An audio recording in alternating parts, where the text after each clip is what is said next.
What's up, y'all? This is Brave, and I'm back for another review of Tyler Perry's Sistas. This is season 6, episode 21, and the episode is titled Lose to Win. Let's get right into this review. Alright, y'all, so we actually come back to Hayden and Gary. Now, Hayden, he's like questioning Gary, is this actually true? Because, of course, he has some real feelings for Tamara at this point.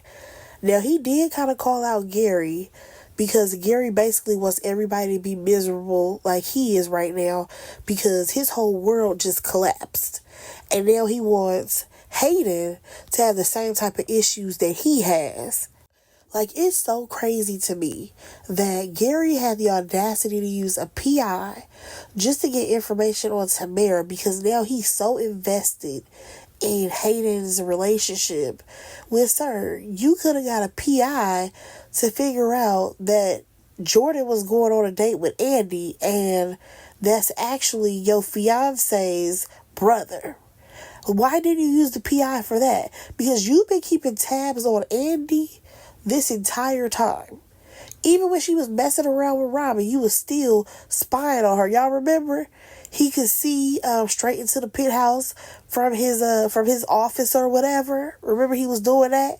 So it's crazy to me that you was so worried about what Tamara had going on, but you never thought to figure out who Andy was going to be dating from the app? Because you knew that she was on the app. So that's crazy to me. But I digress. So at this point, Hayden, he's not really feeling Gary, okay? Because you come into my house top of the morning to bring me this. Like, it's literally to the point where Hayden said, I think you need a new tax lawyer. He goes on to dismiss Gary, and he's very upset. You can absolutely tell that Hayden doesn't know who to believe in this moment because at the end of the day, his heart has fallen for Tamara, and he doesn't want to believe that, you know, the only reason why she came into his life was because of Fatima, who decided to set him up. You know what I'm saying? So Gary ends up leaving or whatever, and then Hayden goes back into the house. And oh baby, he big mad because he's slamming doors and everything. And Tamara comes out, and of course she notices that this man is clearly a little upset, and he gets straight to the point like, do you know Fatima? Do you know Fatima Wilson? Do you know her? And she's like, no, I don't know her. She keeps denying that she knows Fatima. And I mean, technically she doesn't know Fatima. She kind of know of her. She spoke to her maybe a handful of times in her life, but they not friends. So she's like, oh wait, yeah, that's the lady who I heard you talk about in your office.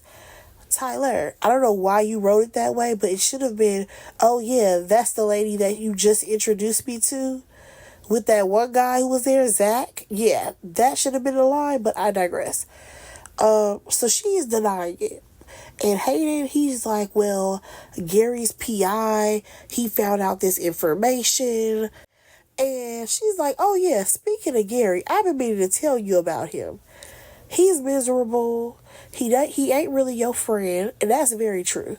Gary is not really Hayden's friend. The only reason why they came together was because, what's his name? Gary had a personal vendetta against Robin once he found out that he was messing around with Andy. So him teaming up with Hayden, it did kind of seem like he was grasping at straws so that way he can know what's going on in the office. And I mean, I know that they were supposed to be like cool with each other prior to that, but we had never seen Gary hang out at Andy's office like this. We had never seen that before. So they kind of had a budding friendship just because they both had a hate for Robin. And now that Robin is no longer around, they still not really friends. So, of course, she is trying to get this man to cool down. You already know she's trying to go make him happy like she always do. And he ain't having it today, y'all. Hayden is like, nope, because I need answers. And I'm just like, well, what other answer do you want her to give you? Because she already told you she don't know this lady. She don't know her. How many times can she say that and you won't believe it? Now, according to him, if he does find out that she does know Fatima, then all hell is going to break loose. Oh, so now she telling him, y'all, that he can't be threatening her like this. And baby, she will walk out that door and not come back no more. So now, y'all, he has completely flipped it on Tamara, saying that, okay, she can leave and that the annulment papers are right on the table. I said, whoa, whoa, whoa. This completely flipped in ways that I did not expect for it to go. Because, number one, he already done flipped on Gary, saying that Gary tripping and that Tamara wouldn't do this. For him to just come into the house and say to Tamara, you did this, let's get this let's get this marriage annulled. Well, baby, when I tell y'all, these two were going toe-to-toe with each other about what they wasn't gonna do. And I absolutely enjoyed it because he tried to get her to sign these papers, and then once everything is resolved and he figures out that she's telling the truth, they can work on a relationship. Oh, baby, she ain't going nowhere, okay? She ain't signing out of one paper. And I love how she put her foot down and was like, enough with those threats, because he was like, you know that I can make you sign these papers or whatever. You gotta relax, okay? Because, Hayden, you don't know who's telling the truth at this point. But, baby, plot twist. Because here comes Tamara laughing in his face, basically, because she's like, I ain't signing nothing. If anything, I'm taking you for half of everything you got. Well, baby, it's cheaper to keep her. It's cheaper to keep her. So, of course, Hayden, he got to boss up a little bit, y'all. So he's like, oh, so you forgot that I'm a lawyer? And she's like, yeah, and I know a couple of lawyers, because you ain't about to do nothing. I mean, y'all, the way Tamara flipped this, I like her. So we got to have her on season 7. Can she join the sister group? Because they need this type of energy.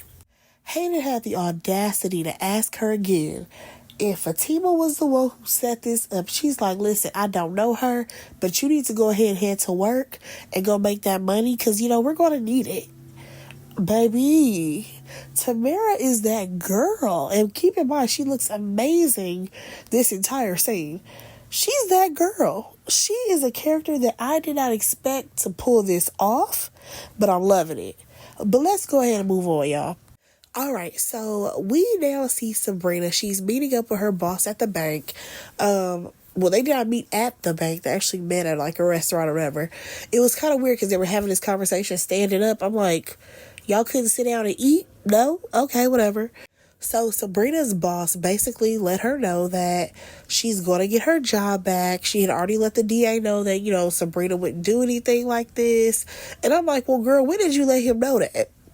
Like recently or the time when Sabrina was in jail? Because when did that happen? Nonetheless, she tells her that she can't be at the original bank that she used to be at. However, they're going to move her to the downtown location. All right, so Sabrina, of course, is excited about getting her job back. They tell her to start on Monday. Cool. Baby girl ain't gonna be broke no more. Well, she really wasn't because she has so much in her savings. Nonetheless, of course, she's going to ask about Maurice. Well, Maurice gonna have to go find him something else to do because he will not be working at the bank, okay? I had a feeling that was going to happen, and I'm kind of glad because I think that Maurice needs to pivot into something else besides working at the bank. And also, it's not like he had a real position at the bank. Like, him working at the bank was equivalent to him working at, like, a CVS. He can find somewhere else to work.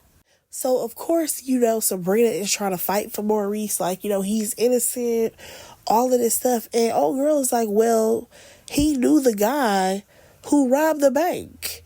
And at the end of the day, he came from his house. Like, it does sound crazy. Even though Maurice is innocent, at the end of the day, he did have some type of connection with Q. And he's just going to have to live with those consequences. So then, y'all, Sabrina had the audacity to ask her manager or boss, whatever she is, to try to get Maurice his job back. So I was like, can you try again? This lady also mentioned that there were complaints about his antics at work. No, he was already on the chopping block, Sabrina. And if we want to be honest, girl, you barely got your job back. So you need to stop trying to fight for Maurice every battle that you can. Y'all are not a package deal. You got hired and he got hired at two separate times. Chill out. Then, y'all, what threw me off was the fact that the lady was like, well, we're not going to tell him or whatever, but you can tell him. I said, now, lady, what you mean she can tell him? She has no type of authority to tell him that he's no longer working at the bank. But I would assume that he already knew that he was not working at the bank because he ain't been there. Like, be so for real. I would have assumed that he automatically knew that he's not going to go work back at the bank. So you have Sabrina. She's just, oh my God, he's going to be so devastated. This is just so bad for Maurice, blah, blah, blah. Girl, you were a manager at the bank. You held a title working at the bank. Maurice did not. Maurice was a regular bank teller.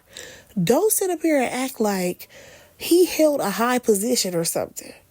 He needs to go see if they hiring at the airport. Danny, can you let us know if the airport is hiring? Because I still feel like since Q went back to jail, that position may still be open. I think that maybe Maurice can feel that. Or maybe he can try to get a job with Calvin. Maybe he can do some construction. Hell, I don't know. But Maurice can absolutely move on to something else. I've been waiting for that to happen. All right, y'all, let's move on over to Fatima and Zach.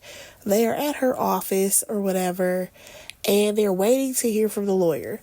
They have the same conversations that they keep having over and over again about how Fatima, she keeps sticking around for Zach. Negro, we know. Oh, this is too much. It's so much going on.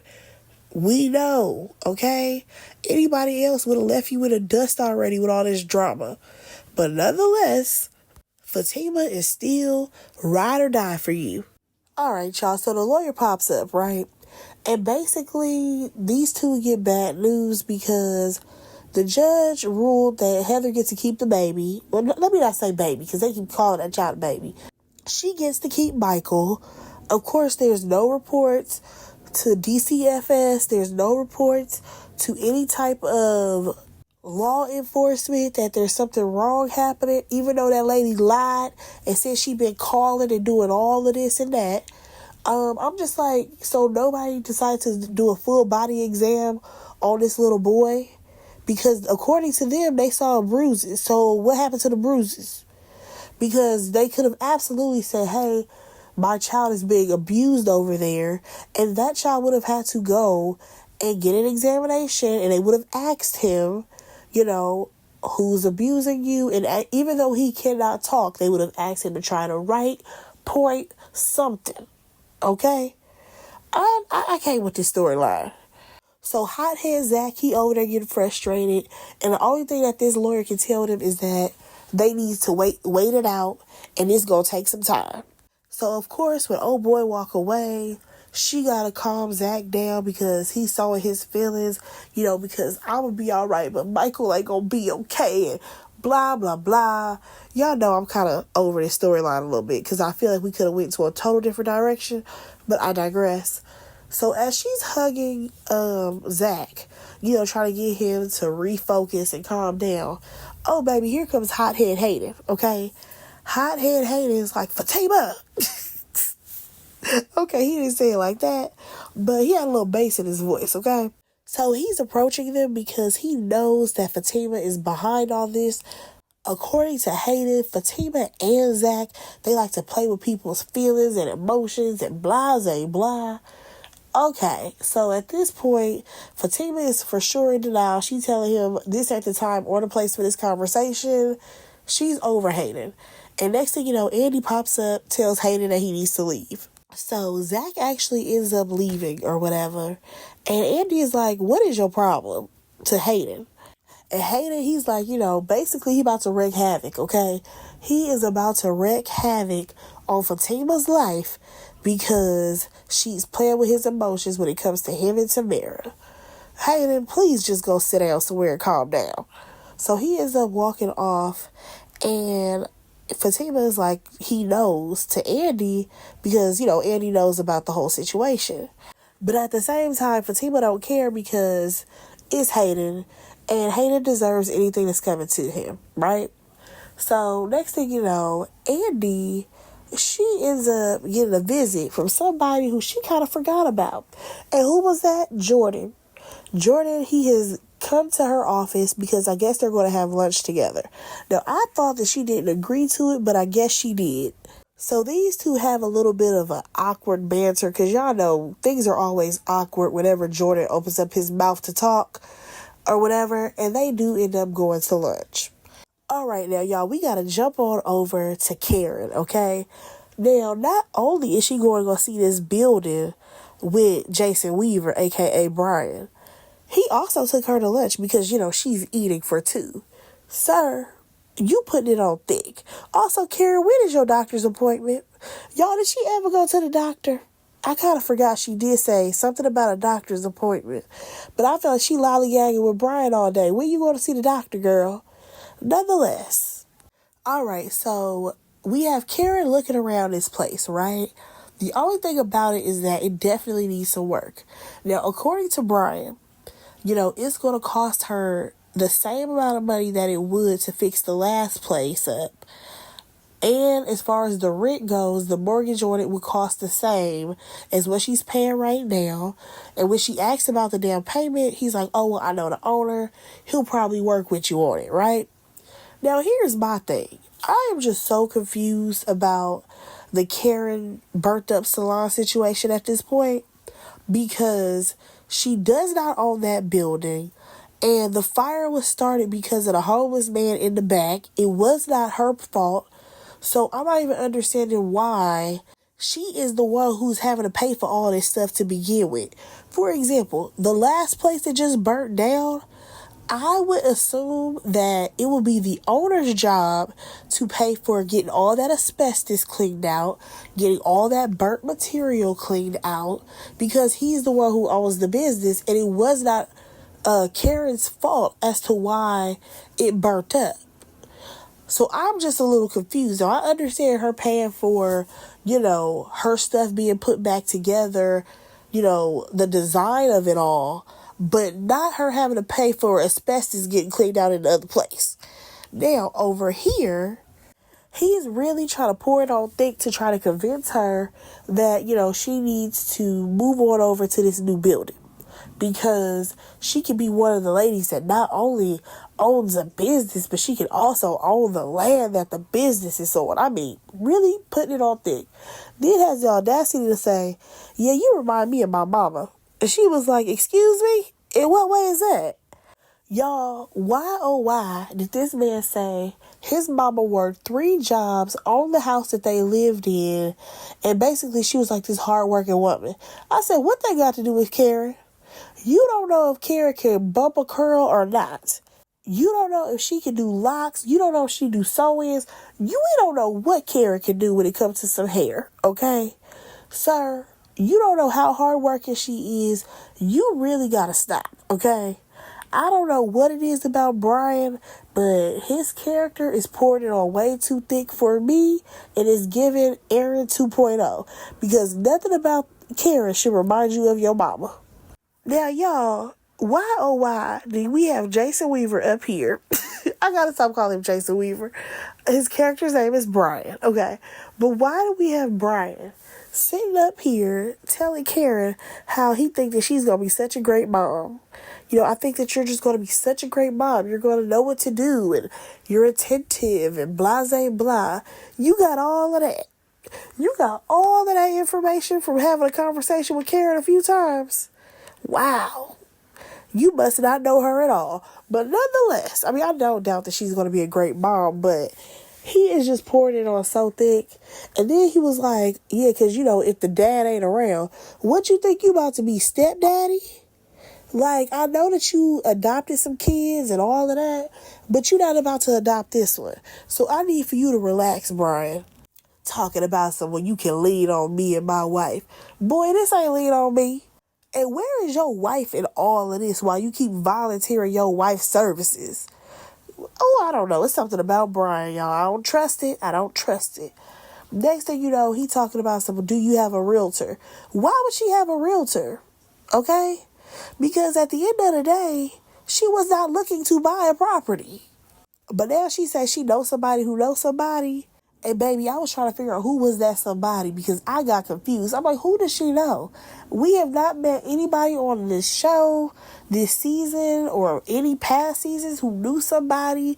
I'm like, maybe Aaron knows somebody, but no, she ain't gonna give him a call.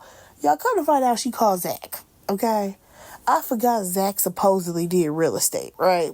So he ends up telling her that, he does know a realtor by the name of Valerie, and he will give her, the phone number. All right, cool. Keep in mind, he was on the phone with Fatima, and she was just kind of checking to see what his temperature was. Like, is he cool now? Has he calmed down? What's going on? So they talk about how, it was shocking to him that Karen was so nice or whatever. And Fatima's like, she's been nice, for the past couple of encounters. So let's just keep it that way. And I'm like, yes. Can we please keep it on a good foot? Because y'all was dragging it when Karen was hell on wheels. Let's go ahead and move on.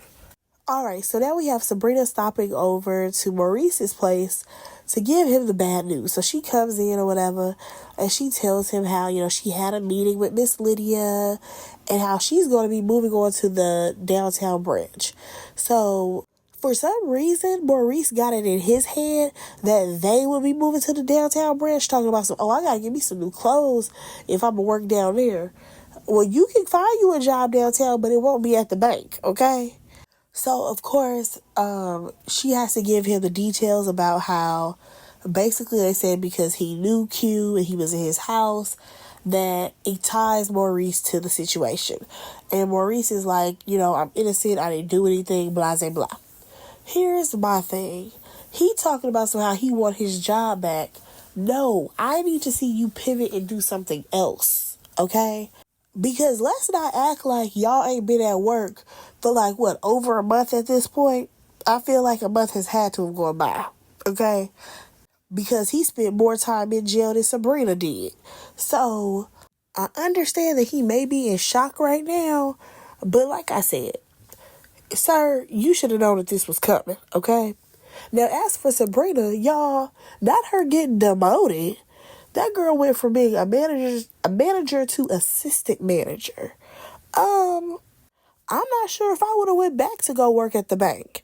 Is my pay going to be the same? Am I getting a pay cut? I'm sorry, Sabrina, but you shouldn't have went back to this job if they was going to do you like this. So, Maurice, he talking about he going to sue the bank, right? Now, here's the thing. If you want to come up, maybe you might have a case trying to sue the bank. However, I'm with Sabrina. Just move on. Move on with your life and try something else. Now, I will say I hollered when Maurice compared himself to being 14 and pregnant and an unwed mother. Sir, you got to be stopped because that is two different things. Just because you are fully grown messing around with con artists, okay? All right, y'all, let's slide on over to Andy. She's on this date. Not a date, I shouldn't say that. She went to lunch with Jordan or whatever. And she at a local burger spot or whatever. At first, he's telling her oh, I didn't expect for you to be the type of woman that would want to come here. But, according to Andy, she could do both. She could do the high-end restaurant or she could do fast food. All right, fine. So he's like, last night was probably painful for you, thanks for showing up, blah, blah, blah. And she's like, I'll be all right. I'll be okay. And it's like, Andy, you always want to play this girl who feelings don't get hurt. But we all know what Gary said hurt you. Now, at some point in the conversation, y'all, of course his sister came up and how his sister really wants to meet with Andy and have a conversation because she's a data analyst and she wants to compare dates and times and locations with Andy. So one thing that I will say about Miss Andy Barnes, I understand where she's coming from when she said this, y'all. She's like, well, don't y'all realize that I'm going through this as well? And all because your sister want to talk doesn't mean that I want to talk. Because the same way that he hurt her, he hurt me. The only difference is that she was pregnant. That is the only difference, because at the end of the day, technically, Andy was very close to being engaged to Gary. She just happened to give the ring back. So Andy is trying to process this exactly how Penelope is.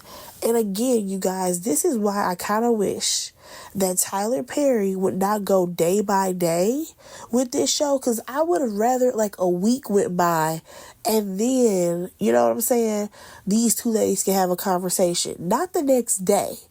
Tyler, we got to stop with this everything happening the next day. I'm really hoping that the writers for the next season are not doing this day by day thing. I really hope they are not. Because Tyler will have something happen back to back to back, and the character has no air to breathe anymore. But back to the story at hand. Jordan is trying to skedaddle out of this little hole in the wall restaurant because he wants to go somewhere nicer, clearly. And Andy happened to bring up a good point. She said, aren't you about to get tired of me?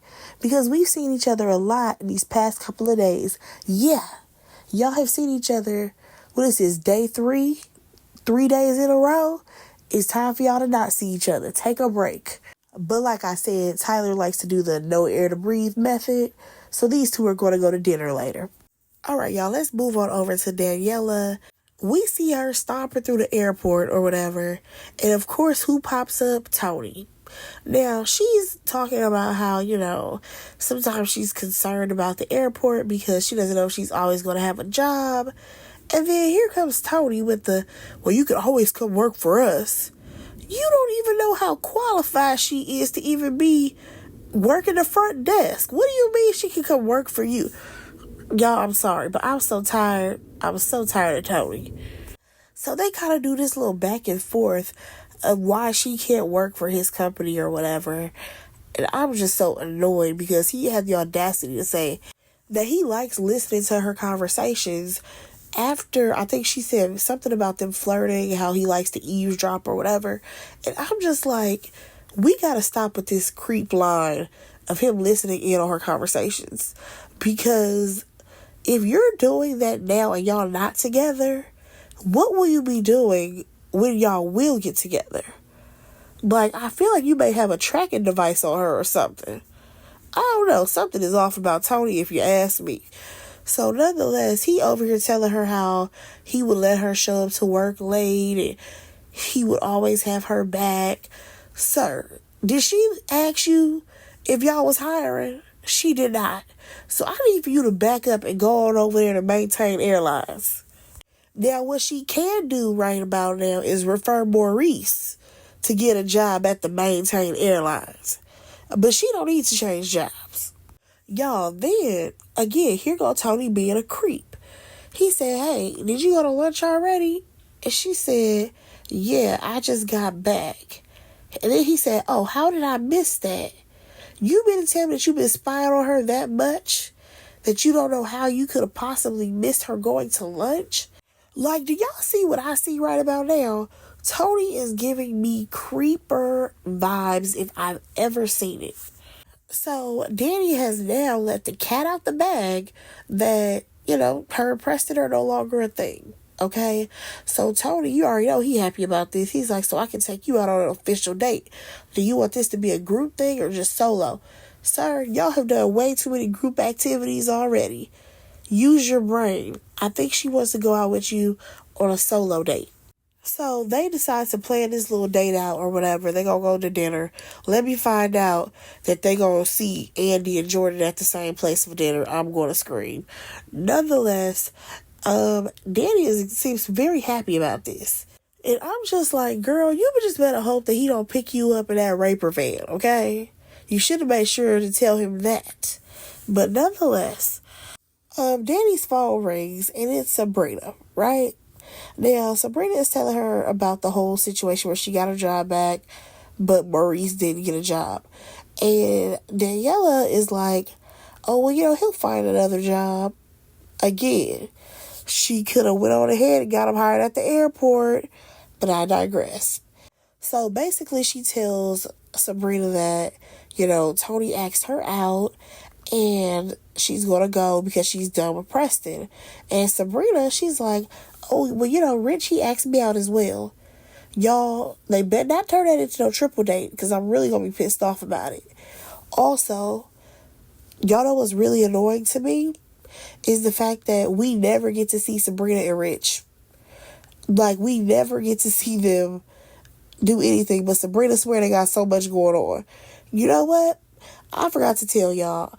I am going to do a separate video right after the finale. I'm going to, of course, review the finale, but I'm going to do a separate video where I talk about each character and what's absolutely ridiculous about their storylines and where we hopefully get to see them in season 7. Yeah, I'm telling y'all right now, y'all are going to want to tune into that video because, baby, I am going to go in on each one of these characters because everybody has made some questionable decisions this season. And, baby, we got to talk about it because some things just ain't making sense. The math just ain't mathing. And one of those things is definitely going to be this whole Sabrina and Rich conversation. But nonetheless, Sabrina over here trying to have a double date, but no, this is only going to be a solo date because Tony wants to get to know Danny. I said, no, girl, you're the one who chose for it to be solo. He wanted his homies to be there. Stop playing. Now, y'all, Danny gets interrupted by a message on her phone. And what is the message? Oh, it's a photo. According to Danny, Preston is now a married man. Tyler, I understand that you wanted to go ahead and wrap Preston's character up, but that wasn't the way to do it. It was not the way to do it at all. There is no way you're going to tell me, no way, that Mindy, as dingy as she was, she would have took Preston back that quickly and married him the next day. Ain't no way. He just left Danny's house this morning. How was he supposedly married? Who did he get married to? It can't be Mindy. Because she lived in a whole nother state. Y'all, I'm sorry. Tyler has got to do better. He's got to do better. Or should I say the writers, I'm hoping, will do better for next season. Because there's no way you're going to tell me that the next day, I'm sorry, not the next day, I keep saying next day, the same day, because they just had this argument in the morning, because he woke her up early before work. The same day you find out that he's married, get out of here. You know what, y'all, I'm just going to move on because that made no sense. So we see Annie, she get back to the office or whatever, and Penelope is waiting on her, okay? She waiting on her at the door. And she's like, listen, we need to have a conversation or whatever. Annie doesn't want to talk to her. But, of course, Penelope is like, no, like, we really need to have this conversation. So Annie gives in. Oh, why she do that? Because next thing you know, here comes Gary standing there out of nowhere talking about y'all two going somewhere. Sir, how are you even in the building? Who are you here to see? Because I'm pretty sure you're not on the list of people that Andy wants to show up. You and Hayden ain't talking right now. How did you know to come here? Like, I'm so done with Gary. Y'all, that was the episode. Let me know what y'all thought about it. Like, I feel like this episode, it was a little lackluster compared to the last two. So hopefully the season finale will be worth our time. Go ahead and like, comment, subscribe to my channel, y'all. I will talk to y'all in the next review. Bye, guys.